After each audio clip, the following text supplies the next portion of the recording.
I'm a 22-year-old male, and recently, I've started to suspect that there might be something going on between my 22-year-old girlfriend and my 21-year-old friend. We all live together, and these suspicions have me seriously questioning whether I'm just overthinking things. Right now, I'm genuinely freaking out because if my suspicions are accurate, our current living arrangement is about to become incredibly complicated. I'm desperately hoping that I'm just being paranoid and that there's a reasonable explanation for what's happening. I apologize in advance for the lengthy background information, but I think it will help you understand the situation better. We are two couples sharing the same apartment, and all of us attend the same university. The apartment was originally leased by my girlfriend, Alexis, who is 22 years old and has been with me for about 2 years, and our mutual friend Brooke, also 22 years old. The apartment itself is quite spacious and comes with a hefty price tag. Initially, the plan was for 3 girls to live there, but the third girl unexpectedly decided not to move in. She had intended to find a more affordable place, but since she and Brooke had invested so much time and effort into making the apartment their home and had grown to love it dearly, the idea of leaving was something she couldn't stand. To help out, I offered to move in once my current lease ended in May, which would allow us to split the rent and utilities 3 ways. Additionally, I was already spending a lot of time at the apartment, often staying over anyway. Both Alexis and Brooke were absolutely thrilled about the idea of me moving in.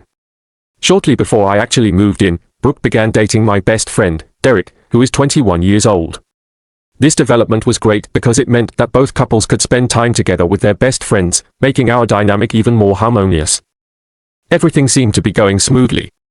Derek started spending more nights at our apartment, and when his parents decided to sell their house and move out in October, he temporarily moved in with us.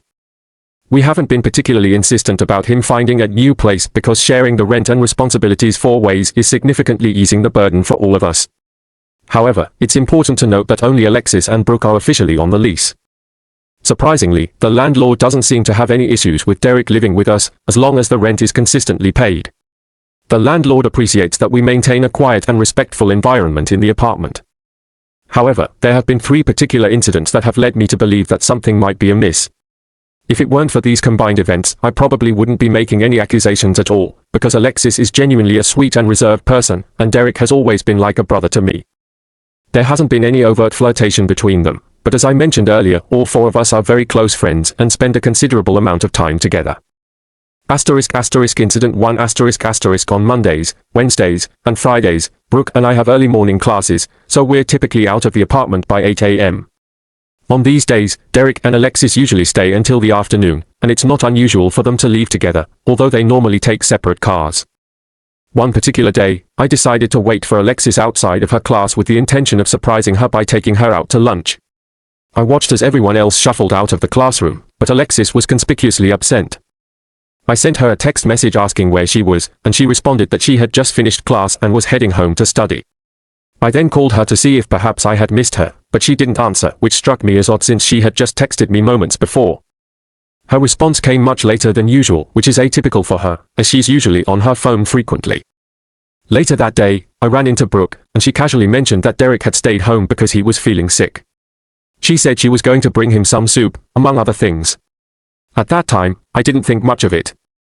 However, when I got home that evening, I noticed that Alexis's car was parked in the exact same spot she usually uses in the guest parking area. Given that our unit only has 3 parking spaces, her car typically moves around a lot. I asked her if she had attended her class, and she became quiet before sheepishly admitting that she had skipped it because she felt the professor was terrible at explaining things. She acknowledged that she knows how much I dislike it when she skips classes, something that has previously affected her grades, although she had recently been performing better. I kissed her and expressed my trust in her judgment. While I was doing the dishes, she explained that she probably wouldn't skip classes again because being bored and alone at home was unbearable for her. I laughed, and we continued with our evening routine. As we went to bed, a thought crossed my mind: she shouldn't have been alone since Derek was supposed to be feeling homesick. She was still on her phone, so I woke her up and asked where Derek was that day. She seemed startled by the question, which might have been because I was half asleep and suddenly fully awake with an unexpected query. She responded that he had been here earlier in the morning but had gone out to run errands or something, she wasn't certain. Considering the previous incidents, I realized that the way she answered my question was somewhat scattered and unusual, which seemed odd, but I tried to rationalize that it might just be my imagination playing tricks on me. Incident 2 The second incident occurred when I went to dispose of some trash in the kitchen garbage. I noticed a condom wrapper that was the exact same brand that Alexis and I usually use. It wasn't immediately visible, sort of tucked behind a cereal box, but the distinctive color caught my eye. Brooke and Derek always use a different brand provided by the University Health Center, while ours are the more expensive Trojans. It was strange because we usually keep the wrappers in our respective rooms' garbage cans, so they never appear in the kitchen. Furthermore, because of exams and general stress, Alexis and I hadn't been intimate for a few days. I didn't really search for a used condom or anything, I just went back to our room to check if any of ours were missing.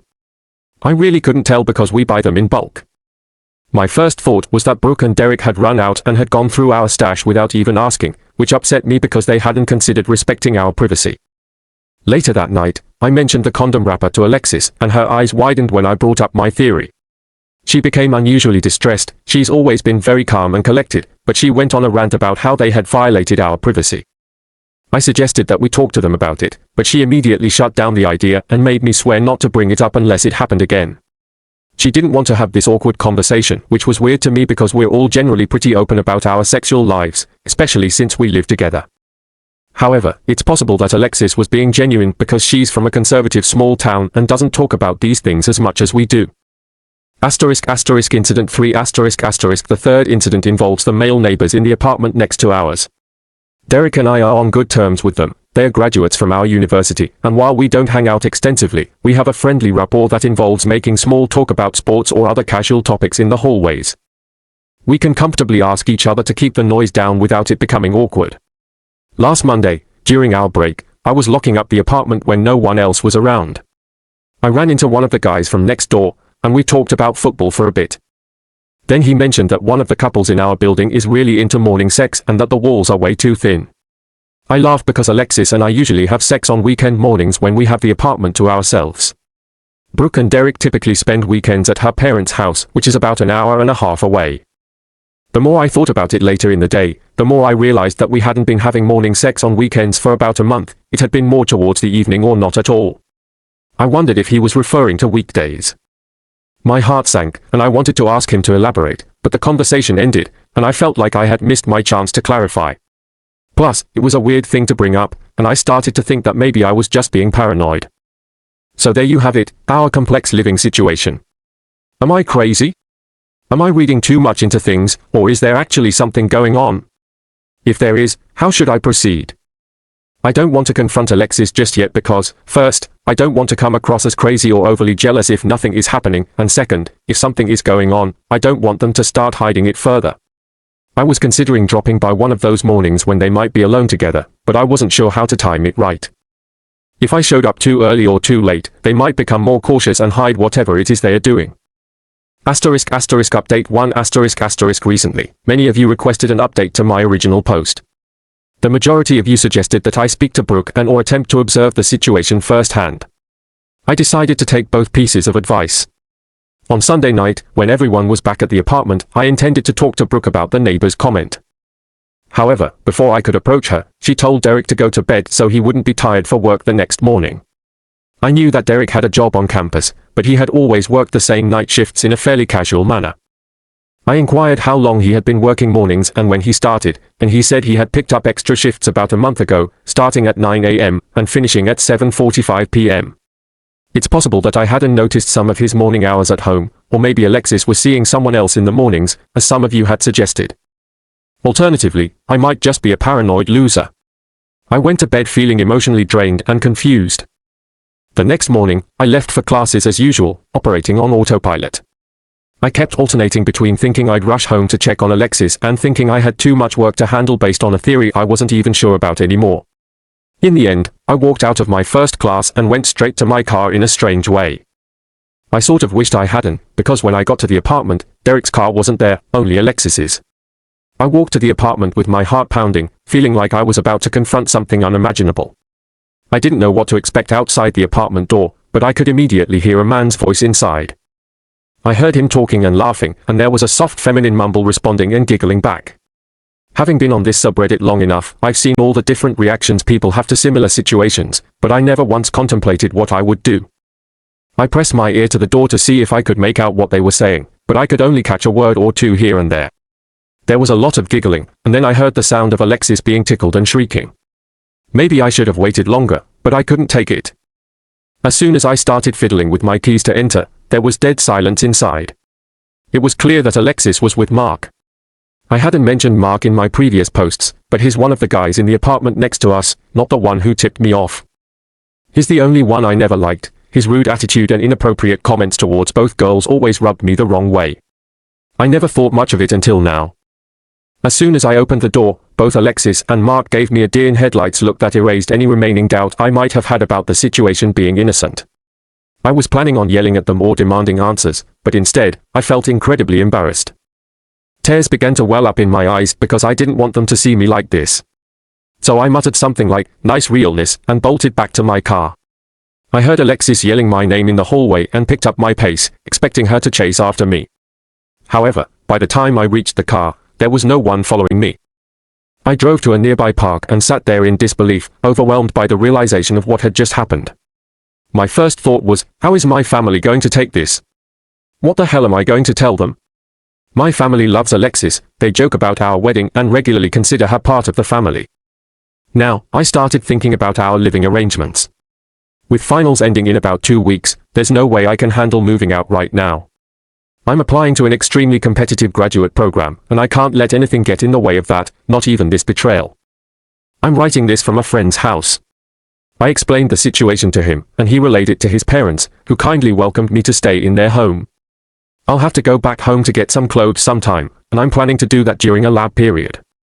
I know Alexis can't skip classes tomorrow. It took her about an hour to start blowing up my phone, but once she did, she didn't stop. She began by asking me to come home so she could explain everything.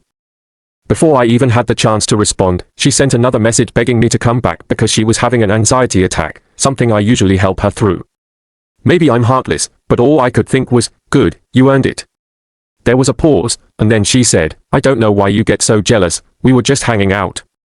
I waited, and she sent another message saying, look, I know it looks super sketchy. Believe me, if I were you, I'd think the same thing, but we didn't do anything. She needed advice on her relationship problems, and I had to believe her. No, I replied. I don't normally. I would have gotten a weird sense of satisfaction watching a cheater scramble to cover their tracks, but my brain kept replaying all the great times we had together and wondering if she was cheating even then. I wanted to know when this started, but at the same time, I was worried it had been going on for longer than a month. I've suspected something for a while now. I received a text later that night from a number I didn't recognize. It was the nice guy from next door. He said, paraphrasing because it was a long text, that he got my number from Derek. He was extremely sorry for what I was going through and that he would have told me sooner if he had known. But he wasn't completely sure. He said he knew his friend was seeing a girl who was already in a relationship but didn't put the pieces together until he learned the girl's name. As many of you suspected, the comment was him trying to tip me off. So yeah, I don't think Derek and Brooke know yet. I haven't texted them, and I haven't found the right words to approach them. I know this is going to turn our living arrangements and friendships upside down. I guess I should message them before Alexis paints a different picture. I wonder what the cool neighbor said when he asked for my number. I don't think he told them, otherwise, they would have addressed it right away, unless they took her side. Then I'd lose my girlfriend and friends. Any advice on coping with something like this, especially from those who have been through it before, please let me know. I don't have many friends to reach out to besides the guy I'm staying with. Alexis, Brooke, and Derek were basically my family. Alexis and I had talked about spending our lives together. I've never been serious about anyone the way I was with her. **edit***, I am seriously moved by the amount of support you guys are giving me here. Please keep it coming. I may not reply to all the comments, but I've read each one on both posts. I'm going to tell Derek and Brooke soon. I'll try to do a follow-up when I have some sort of plan. Update 2 I'm a 22-year-old male, and I suspect something is going on between my 22-year-old girlfriend and my 21-year-old friend. We all live together. Am I just imagining things? You wonderful people between the comments on both posts and my inbox have provided me with an immense collection of personalized pep talks, which I refer to whenever I feel down, admittedly, quite often these days. I've received advice, self-love, stories from all sorts of people, married, single, old, young, wow. I never thought the internet would bring me this level of support. I just want you guys to know that by simply typing up some comments, you've made a very real difference in someone's life. I've got to say, it feels a little strange receiving 6 Reddit gold and making it to our best of just for sharing the worst day of my life. Haha. I've gotten a lot of messages urging me to join Red Pill forums. This experience has soured my view of Alexis, and frankly, women in general. I've received some messages saying I write too well and that this is obviously made up. I have 2 words for you, I wish. Asterisk asterisk clarification on the last update asterisk asterisk I wasn't clear about what I saw when I walked in. They weren't literally cheating, they were just sitting on the couch with a deer in headlights look that was incredibly incriminating. They both went quiet. It was obviously not a happy scene. Anyway, onto the update. I've been extremely busy with the semester ending, and I took the majority's advice to bury my head in work. I've spent a lot of time at the library because Alexis goes there too. In the process of posting the last update, I realized how dumb it was that I hadn't contacted Derek and Brooke about my side of the story. I screenshot the text from the cool neighbor. Side note, all names have been changed except Mark's because, well, Mark. Within the minute Derek was blowing up my phone with calls and texts that made it very apparent he didn't know anything. At the same time, Alexis was sending texts begging me to meet up with her. I was feeling miserable and sent back a single text to Derek saying I wasn't feeling up to talking, then put my phone away for the night. In the morning, I got a text saying to meet him at my favorite restaurant for dinner and drinks on him, assuring me that no one else would be there, not even Brooke. I hadn't had any appetite since everything went down, but the offer meant a lot, and I really did want to see him. So I decided to go after classes. I arrived at the restaurant first, and my heart was in my throat, worrying that Alexis would somehow be there, but she wasn't. Derek came up to me, gave me a big hug, and opened up with, "Dude, what the?" So here's where it gets a bit crazy and dramatic. A lot of you suggested that Brooke might side with Alexis or had been covering for her the whole time. I wasn't so sure because while she is closer to Alexis, she and I have been friends for a bit longer. According to Derek, as soon as he told Brooke, she was absolutely furious, in his words. I sort of wanted to expose Alexis, but Brooke took care of that and then some. Remember how I mentioned that Alexis came from a conservative small town where her parents had no idea that we were living together and she constantly stressed that they couldn't know or they'd cut her off financially. They liked me enough to be polite, but they were constantly worried that a relationship would distract her from school and didn't want her getting pregnant or whatever. Derek told me that Brooke demanded Alexis pack her things and find a new place, or she'd call up her parents and reveal everything. Derek relayed that later that night, Alexis was sitting in the living room, hugging a sweater I had left behind, and wailing at the top of her lungs that her life was over. Brooke yelled from her bedroom, "Well, maybe you shouldn't have, Mark." Imagining that moment was kind of funny. Brooke's always been a very no-nonsense girl with a hot temper, but I definitely didn't expect this. It was extremely touching that she took the cheating so seriously. During that dinner, all my fears about losing my friends were completely washed away, and I was able to choke down a few pieces of sushi. When we left dinner, Derek promised to let me know when Alexis was gone so I could move back in. I declined his offer because, even if she does move out, everything in that apartment reminds me of her, including Derek and Brooke too. Alexis and Mark probably have access to my room, so I really don't want to sleep in that space in my current emotional state. I mean, I don't want to be in the middle of a happy couple, even though I'm sure they'd be considerate. Derek understood my points but said to let him know if I change my mind because Brooke and Alexis's friendship seems to be pretty much over. This week has been pretty uneventful, but I keep having to dodge Alexis. Luckily, I'm in an undergraduate program with only about 60 students, so we have a lot of classes together. I asked 2 friends to keep an eye out for her after giving them a summary of the story, and they started showing up to class at the last minute.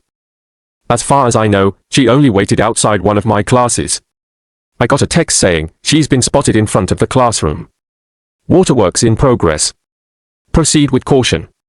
I ended up skipping that class because I didn't know if she was going to leave, and I really didn't want to risk it. Later that night, she sent me a really long Facebook message explaining everything from the beginning, and it sort of made me sick to read. I contemplated not reading it, but once I opened it, I had 2 thoughts. She said that Mark had been flirty with her in the halls. As I mentioned before, he would make inappropriate comments to both girls, and she tried to be friendly back, but it must have come off as flirting because he kissed her mid-sentence one day. She said she felt guilty that she let him on, and that guilt prevented her from rejecting his future advances because she felt like it was her fault that happened, and she has trouble saying no. She mentioned that they'd only slept together 3 times and that she hated it. He had pushed her into it, not rape, but she never said yes either. She was going to end it. During the conversation I walked in on, she said she understood if I needed some time and space, but that she'd do absolutely anything to make it right and would spend the rest of her life making it up to me by treating me like a king. She said I'd never have to cook, clean, or do laundry again, and she'd give me full access to her phone and passwords. She even suggested we install Life 360, an app that allows you to track someone's location through their phone so I would know where she is at all times. She wanted to cut off all contact with Mark and all her male friends just to be safe and make up sex whenever I wanted. Yeah, that sounds like a healthy relationship, right? I didn't answer. I kind of wanted to keep her on Facebook and watch the situation unfold. She was posting dramatic statuses and song lyrics about mistakes, forgiveness, and some from our song. But I know how I am, I don't want to compulsively check her page or go through old photos, so I blocked her. Derek sent me a text a few hours later saying she's crying and screaming about me blocking her. LOL. In happier news, the family I'm staying with is fantastic. I felt a little guilty about taking up their space, electricity, etc., so I offered to put down rent and pay for some bills. I'm unemployed, but my family gives me a decent allowance for rent and food. They declined my offer, saying that Dad offered the first month's free if I need more time here, and he winked. My friend was telling me that they have hosted his and his sister's troubled friends before, so it wasn't a big deal. I'm unbelievably grateful. As for my awesome neighbor, I called him to thank him for everything. I wasn't up to inviting him for dinner just yet, but I will. He apologized profusely and said he can't stand Mark, not just for what he did with Alexis but for various other things that I won't get into. He told me that Mark has been unusually quiet the past few days and mentioned to another one of the guys that he had gotten dumped or something. Whatever it is, I don't want to think about it. So that's really all I have for you guys. I'm still going to be friends with Derek and Brooke, but I'm going to limit my contact with them because they remind me of Alexis so much. I sent Brooke a message thanking her for kicking Alexis out, and she said she'd do it regardless of whether I moved back in. She's going to give me a heads up on when Alexis is gone so I can get the rest of my things.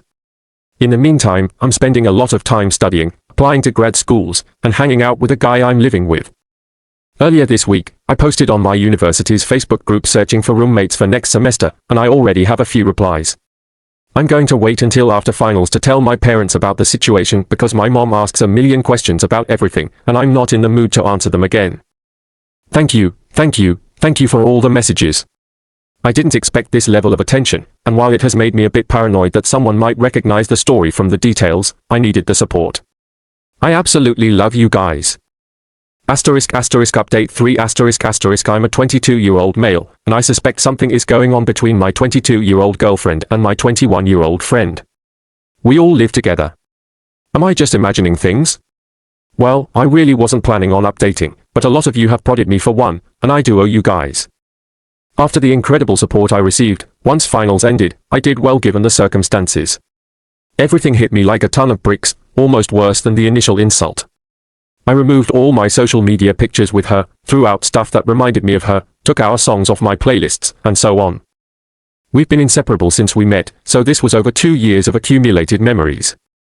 Long story short, it was very hard, but I had an urge to get it all done before the new year, nothing like the whole cliché, new year, new me, thing, but I guess that's me. One particular Redditor sent me a message about how Alexis might be driven to suicide now that she's lost everything, her closest friends, her boyfriend, and her apartment. I know that seems like an overdramatic prediction, but I couldn't get it out of my mind after reading it. What Alexis did was absolutely terrible, but I felt like having a final conversation might give me better closure and maybe help her understand that it's completely over and encourage her to move on. So I planned to meet with her before everyone went home for break. A lot of you were big on the idea of icing her out, so I'm genuinely sorry to disappoint, but I had to do this for me. I sent Alexis a message saying, if you want to talk, we can meet up somewhere, but there's no way we can be together after what happened, so please don't ask. She responded almost immediately, asking when and where. We arranged to meet at an off-campus coffee place. When I got there, she was already at a table and got up to hug me. I waved her away, and she jerked back like a puppy that had been kicked. I felt terrible immediately, but I wanted to get it over with. We made some awkward small talk, she asked how I'd been, how finals were, etc., but I sort of interrupted it. I asked her if she had been unhappy with our relationship. Her eyes got really wide, and she said no, a bunch of times, and then got quiet. So I asked her why if she wasn't unhappy. Basically, she retold the story about having trouble saying no and him being so pushy. I stopped her and asked her to cut the BS and just take responsibility, saying that maybe it excused her actions up until he kissed her mid-sentence, but sleeping together 3 times, that's not excusable. Yeah, she looked down, shrugged, and muttered, "You're right. I know." At this point, she started tearing up and said she was so sorry that I'd never understand how sorry she was. Then she asked if there was any chance we could be together again, which I was kind of expecting even though I told her not to. I just shook my head and told her she could still live with Derek and Brooke if she wanted to, but she declined and told me she already had plans to move in with another girlfriend of hers from here on out. The conversation went in circles with her trying to explain away her actions by saying she had difficulty turning down guys due to her fear of being seen as a frigid person, and me trying to get her to admit that excuse was garbage. I don't know why, I just really needed her to stop using that crutch and admit she had ruined a perfectly good relationship with a very real future all on her own, but she just wouldn't. She was always stubborn. Finally, I let it go, and we parted ways somewhat amicably. As I was leaving, she grabbed my hand and parted her lips to say something but ended up shaking her head and letting go. The conversation made me feel worse than I had before at first, but ultimately, it really made me see that she was never the kind of person I wanted to be with, even without the cheating. She never took responsibility for anything. Failed classes were because the professor was incompetent, not finding a job or internship was bad luck, and not her lack of effort, etc. I just never thought about it too hard. I think I was still in the honeymoon stage or something. I'm an idiot sometimes. At this point, I left the coffee place and asked Derek to hang out. I ended up going back to the apartment, and although Brooke was there, she mostly stayed in her room. We drank some beers and played some video games, which really cheered me up. We also talked a bit about everything that had happened. He admitted that they hadn't been able to find a third roommate aside from complete strangers they'd rather not move in, and he asked me again to stay with them. I could tell he really wanted me to, and I felt guilty about them being stuck with the lease, so I accepted. I told them I needed to wait until Alexis took all her things, though the furniture is hers from before I even moved in, and I still don't want to sleep in that bed. Also, Brooke apologized for getting so involved in the situation and yelling at Alexis. Apparently, her stepdad had cheated on her mom, and it's a sore subject for her. I told her I genuinely didn't mind, and she was welcome to do it again if the mood struck her. I also bought some food and drinks at a great place near campus. A lot of you wanted to know what else Mark had done. Well, he was so pissed off, apparently, he had to be harassed to pay rent. He claimed he couldn't contribute to any of the household expenses like dish soap, light bulbs, or cleaning supplies. He regularly came in yelling and laughing at odd hours, agreeing to keep it down, then carrying on at the same loud volume. The standard douchebag roommate crap, really. Mark is a really cool guy. We talked a lot about the situation with Alexis but also about school and sports. It was actually pretty fun. I eventually did tell my folks about the situation, and as expected, my mom bombarded me with 1,000 questions and cried a lot, so that was fun going home. It made me feel a little better, but my older brother got engaged on Christmas Eve, and given the recent circumstances, I wasn't as excited for him as I should have been, which made me feel like a shitty sibling. Plus, it's all my family can talk about now, and I'm just not in the mood. Life isn't perfect now, but I'm doing better. Alexis moved out, and I bought a second-hand bed and dresser from another student. I had my first round of classes last week, and although I'm going to sound like a total nerd, the courses are really cool, hands-on, and the professors are incredibly nice people. Derek and Brooke have been really supportive and don't make me feel like a third wheel at all. I saw Mark in the hallway once, and he totally ignored me, and I ignored him, but the urge to punch him in the face was very real. I guess that's something that will go away over time. I almost wanted to call him out on the whole thing, but with the kind of person he is, as described, the conversation would have gotten me nowhere and probably pissed me off more. Sorry this update isn't as exciting as the previous ones, but thank you for your love and support, Reddit. It really helped me through such a bad time.